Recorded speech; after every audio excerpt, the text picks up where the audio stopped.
অনেক দিন ধরে বৃষ্টি না হওয়ার কারণে পদ্ম ফুল ফোটা বন্ধ হয়ে গেছিলো। আবার এখন যেই বৃষ্টি হতে শুরু করেছে আবারও পদ্ম ফুল ফোটা শুরু হয়েছে।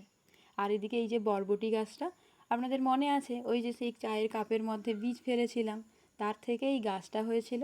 আর বেশ কয়েকবার বরবটি তুলে তুলে খাওয়া হয়েছে, আর আজকে এতগুলো বরবটি তোলা হলো।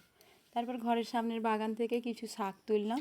এরপর বাড়ির সামনে দিয়ে যাওয়া মাছ বিক্রেতার কাছ থেকে মাছ কেনা হলো। আর আজকে ঈশাকে পড়াচ্ছে ঈশার বাবা। যখনই বাবা পড়ায় তখন নিচে বসে পড়া যায় না, বাবার কোলে বসে পড়াশোনা করতে হয়। এরপর এখন সন্ধ্যাবেলা তালের মাড় বার করছি তালের পিঠে বানানোর জন্য।